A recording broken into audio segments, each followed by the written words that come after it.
Thanks for joining us on the Trend Talks BizSec. This is episode 5, and joining me, as always, is Ed Cabrera, our Chief Cybersecurity Officer. Ed, how you doing today?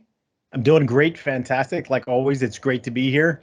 Great conversations that we have. Yeah, and actually today we're going to talk about some of the new tactics and trends that we've seen cyber criminals use over the last several months. Um, it's going to be an interesting conversation. The first one, actually, Ed, I want to talk about. There's been some talk about Conti recently, the ransomware group Conti, actually closing up, and they stopped their site recently. And I've noticed that, there's been times where some of these groups just drop off the face of the earth. And I think a lot of people think that maybe they've gone away for good. But what are your thoughts on what is Conti doing right now? That is a great question, right? We really don't know for sure, but you do see some activity and transformation of these groups behind Conti. Oftentimes, they get either compromised themselves in the form of law enforcement or international law enforcement action, or there's from a technology perspective, possibly the ransomware that they're developing, delivering is not as effective, or they've been compromised by other cyber criminals, and the keys have been disclosed publicly. So I'm always leery to think that there's individuals behind Conti are just disappearing, right? And so Right. I think more than anything else, you're probably looking at mergers and acquisitions and so forth when you look at these groups. I mean, because in the end, these are global cyber criminal syndicates, and so as they move and evolve, so do the threats and campaigns that they deliver. Well, and I'm sure Conti coming out in support of the Putin regime in Russia probably put a lot of heat on them. So, like you said, they're probably just basically making a name change, and they'll pop up as a new name, so to speak, out there. I'm assuming, they were, as the leaks that we saw from the researcher that leaked a bunch of their information, they had over 100 employees. So I'm assuming they're just going to resurface at some point, or like you said, maybe it's a merger. Another one that was interesting was Lockbit. Lockbit came out recently with a new tactic where they're actually offering a bug bounty. What are your thoughts around a bug? I mean, as strange as it may seem, we've got a malicious actor group offering bug bounties to whether it's illegitimate researchers or even legitimate researchers.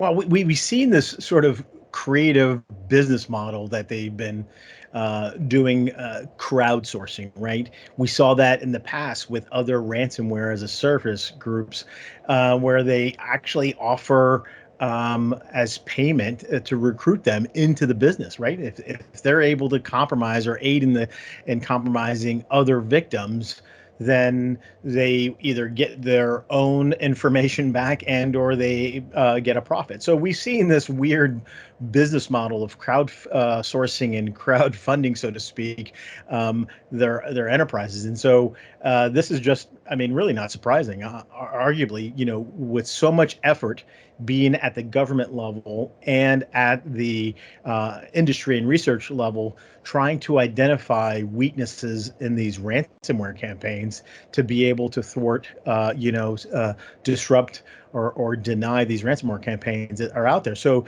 they find themselves that they have to do their own, vulnerability management and research and harden their code. I mean, I chuckle even saying that, it's just crazy. But yeah, not surprising. Well, and of course, a lot of these ransomware as a service organizations who do the double extortion, they have sites where they pop up the stolen data. So those sites obviously are web based, and they probably can be compromised by anybody and everybody. So I think that's what their idea here was, is that they can get some of their web properties to be checked to see if there's any bugs that could allow, whether it's other bad groups or researchers or law enforcement, to be able to block them them from getting access using obviously vulnerabilities in their code. So it's an interesting tactic, and we'll see how it goes. About we have our own our 0-day initiative is our own bug bounty program at Trend Micro here, and obviously we pay out millions of dollars a year in bug bounties to these researchers around the world, and maybe they're going to get some money out of actually take money from the bad guys for once. So I don't know. We'll see, right? Yeah, no, I mean, and you look at it from, I'm sorry, one more thing is like you look at from a tactic. Now they're able to then, force multiply their ability to identify critical vulnerabilities and or dare I say 0 days, right? Having a bug bounty program, right? So it's not only you can easily see them not only to identify vulnerabilities within their ransomware, but it's also in their infrastructure that they're delivering and managing their businesses. It's also you can probably just point them now to additional operating systems or applications. Yeah, and I mean, one of the other things we're definitely seeing with these ransomware as a service groups is they have to offer a better product basically than some of the other gangs, because they're there's only so many people that are willing to support and launch these ransomware attacks. So as they build their own tool sets, they got to make sure that those tool sets are good, they're bug free, that they work well. So that kind of item is going to be interesting to follow as we go along. Speaking of vulnerabilities, Ed, one of the groups, Black Basta, recently is using the Print Nightmare vulnerability that was disclosed quite a while back. And then we've also seen Log4j, Log4Shell vulnerability being used. So these end day vulnerabilities, and end days for people that don't realize, these are vulnerabilities that are known already and have patches out there. But that tactic seems to be used everywhere, right? Regardless of whether it's ransomware or anything, right? No, I know. I mean, you look at what's in their toolkit, right? And why, on one hand, why focus on 0-day vulnerabilities and or like you said, end day? I mean, to the point is, if you're able to then utilize a known vulnerability that has been out in the wild for quite some time and still continue to build exploits around it and or buy those exploits on the market and criminal undergrounds, I mean, the point is why do they do it? Because it works and they're able to make money. I mean, like you said, it doesn't matter whether it's ransomware, traditional data breach, even, nation state actors. I mean, why create some level of, higher level of sophistication when you don't need to, right? Right. And that's why I think we still see end day vulnerabilities used predominantly by the malicious actors out there. But, interesting, I ran across the blog just the other day by Google Project Zero, who they've been publishing a list of 0-day vulnerabilities that are being actively exploited in the wild. And in fact, 2021 had the most ever 0-day vulnerabilities used in attacks. And what their blog post was talking about today, Ed, was that so far since in 2022 through June 15th, they've had 18 0-day vulnerabilities used in exploits, used in the wild, so to speak. But 9 of those are actually variants of the original 0-day that was used back in 2021. And it's an interesting thing to see. We'll see how this evolves, but the use of variants now of vulnerabilities and 0-day exploits. Thoughts on this?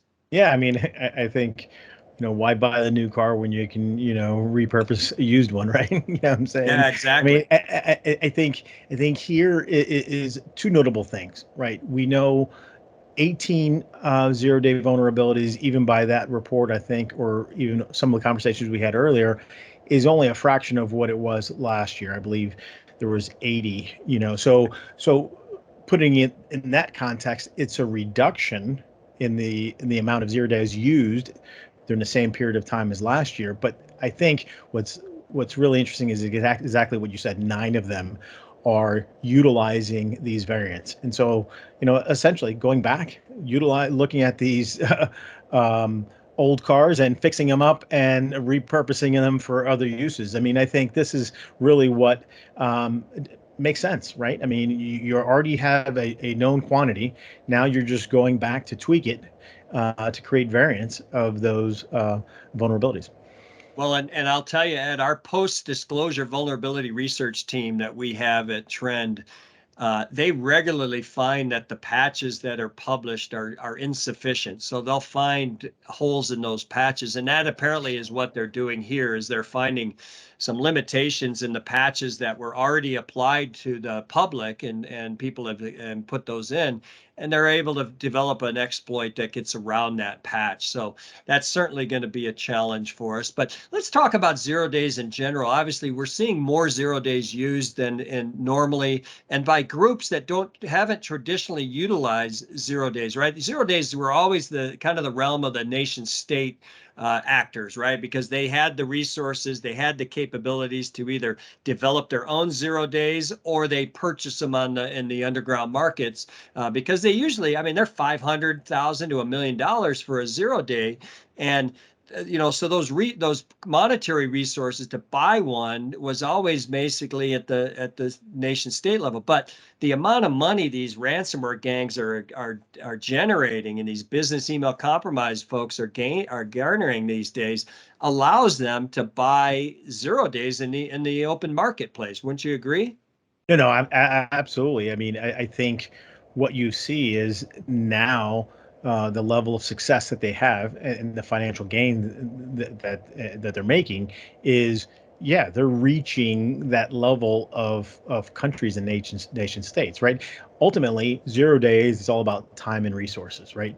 So you have to have the time and the resources to develop those vulnerabilities, weaponize those vulnerabilities, and then you have the market, and it's all market driven on the other side. So why, if you don't have the time but you do have the money, and or if you don't have the resources, in other words the expertise, you can Right. go out buy it in the criminal underground. And so it's one of those things that, yeah, you could even see the markets even changing there, where we're going to probably be seeing probably more uses of 0 days um, at the criminal level than just nation state. Yeah, I think it's going to be an interesting one. And obviously, 0 days are very difficult to defend against. There's certainly things that organizations can do from a risk perspective, a risk-based approach that they can help them. But definitely, one of the areas we do, obviously, I mentioned, is our post-disclosure vulnerability research team. They regularly take the vulnerabilities that are published, and they do their own deep dive to find are there ways to get around it, and then we build protections for the customers to make sure they can't get dealt compromise using like a variant of a 0 day or of an exploit. It's been interesting on this stuff because the tactics always change. That's the one thing you and I, obviously, our years and years of time in cybersecurity. One of the things we always know, right, is time will change the tactics, the TTPs, so to speak, right? They will regularly change those. No, I think it's an evolution, of the actual TTPs that we're seeing based on the reaction, like you mentioned earlier, right? Where these variants, these 0 day variants, are what they're doing is just going back and making them more effective, right? Is finding ways to take advantage of those loopholes in the patch management cycle and this and that or the other. So it's just continuous evolution. So yeah, the TTPs, I think, are the one thing that is a constant, and it's not going to change. Now, sadly enough, some of these TTPs, as we all know, such as phishing and in the social engineering attacks, they're successful because it worked. And so often those TTPs will still remain the same to some extent, but then they'll just shift, right? And so they'll shift based on the platform and based on the technique, and as we know about from a smishing and perspective and so forth. Yeah, and one of the things that brings me hope, Ed, is that maybe the reason we're seeing the 0 days used more often is because the traditional security, the defenders are actually getting better at defending against some of the known Yep. types of attacks, the ransomwares and the BECs and so forth. So they have to go to something that is unknown as much as possible. And obviously a zero-day vulnerability or zero-day exploit is an unknown exploit of a vulnerability that's unknown right now. So in any case, that gives me some hope that maybe we're moving in the right direction with our cybersecurity posture and moving to maybe risk-based approaches, platform approaches. Those are all going to help organizations improve their ability to detect the threat as it comes in, right? No, absolutely. And then we look at all the different technologies, digital migration, and transformation. And we're looking at cloud-based infrastructure and how automation is also aiding our security teams, right? And being able to automate and escalate, with velocity, right? And so I think, yeah, it's a yin and yang. Yeah, exactly. Well, listen, Ed, this has been a good discussion. Thanks everybody for joining us on our Trend Talks BizSec. You can follow us on Twitter, hashtag Trend Talks BizSec, BIZSEC, or on YouTube. We publish these on YouTube. So we look forward to the future episodes that we have. This is a bi-weekly series that we're doing. So Ed, thanks a lot for your time today. No, thank you. Like always, look forward to the next one. Yeah, same here. All right. This is out. Everybody have a great day. Stay safe and healthy out there. Bye-bye.